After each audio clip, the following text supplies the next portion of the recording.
A very good friend of mine has a young daughter that she's raising on her own. They live about a mile from me, so I see them, I guess, a fair amount. I'm not really fond of kids, which I think I've mentioned before, but this one is pretty alright. She's about 5. She's really taken a shine to me for some reason, so she stays over at my place sometimes. Gives her mom a bit of a break, be able to go do things. A few months ago, she came over. She spent a few days with me. Mom was going out of town for a little mini vacation, and I offered to take Ash. She showed up with a big backpack and a sleeping bag and a little indoor tent. She said she wanted to camp in the living room. Her mom is also a ranger, so Ash knows a lot about the outdoors. She was going through a camping obsession and knew that I would indulge her, so we spent most of the afternoon out on the trails behind the house. Her pointing at everything and talking at me non-stop, me holding the field guide she'd brought just in case. We had dinner, watched a documentary, and I set up the tent for her in the middle of the room. She conked out relatively early, so I went into the bedroom to work for a while. Around 2, I heard the tent zipper, and I figured that she was going to the bathroom, but she took a left and stood in the doorway. I asked her what was up. She shuffled over to climb on my lap, which kind of startled me. Ash isn't an overly physical kid, doesn't like hugs or kisses, and she's never gotten on my lap before. I waited for her to tell me what was going on. Her face was puffy. There was a feather stuck in her hair. "Can't sleep," she mumbled. "And why?" I said. She looked over the door and sighed and leaned her head against me. "That shiny man." "Shiny man?" I repeated. "He's noisy.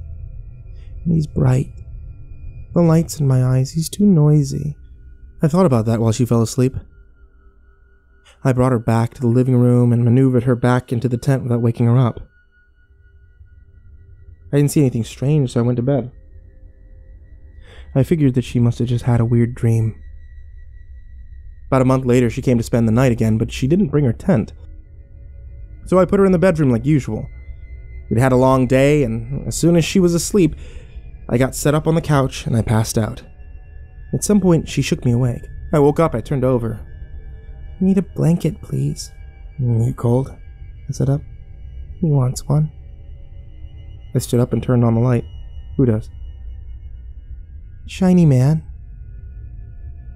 He's cold." I took her hand. We went back to the bedroom. I didn't see anything, but she kept talking about a blanket, so I got one from the closet. I wasn't really listening until she grabbed the blanket and went to the window. She held it up and put her nose right on the glass. "Here," she said. "Now stop crying." I could feel this strange kind of unease building. Something wasn't right. I went to the window and I nudged her aside so I could look out. "Where is he?" I said. I didn't see anything. "Oh, he went back, but he'll come down again," Ash said. I only half heard her. "Is a friend?" She shook her head hard enough to make her hair fly. "No." "Is he Mom's?"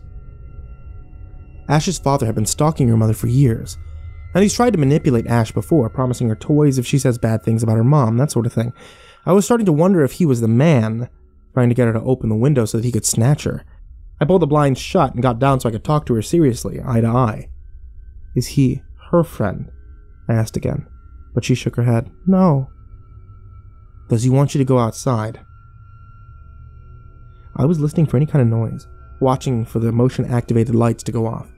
"He's cold," she said. "Is he old? Or is he like me?" I tried. She shook her head. "I don't know. His face is all melty." "Melty?" "It got melted one side, and now it's melty and shiny. He's cold. He won't let me sleep. You have to get him a blanket, okay?" "I don't understand. What's shiny?" I said. She took off towards the kitchen and I followed. She was going through one of the drawers and talked about how he was a sad man, and she felt bad that he was cold. I heard a metallic wobbling sound and she stood up with a piece of tinfoil. She pulled one side of her face down with her hand, turned her lower eyelid out, and yanked her mouth into an unsettling grimace. Then she pressed the tinfoil against her skin. "Like that. But it's watery and sometimes he spits it out. She stood there, half her face pressed into the tinfoil. And I have no idea what to say except to ask the obvious. Where does he come from? She dropped the foil and went to the bedroom. She pressed her nose against the window again. He comes down. Down from there. She pointed to the tree line. And he was window. And he was, I'm cold. But he's all steaming and shiny. We both looked out the window, but the yard was empty. She yawned hugely and got back into bed and closed her eyes. The blanket's gonna get all shiny too. Within seconds, she was asleep. I watched and I listened for a while, but I got nothing that came to the window. She went home the next morning and I didn't tell her mom about anything. I needed time to piece things together. Unfortunately, once they were connected, I couldn't take them apart. The man who came to her window was covered in molten metal. He came from the trees and walked to the window, where he stood and told her that he was cold, so cold.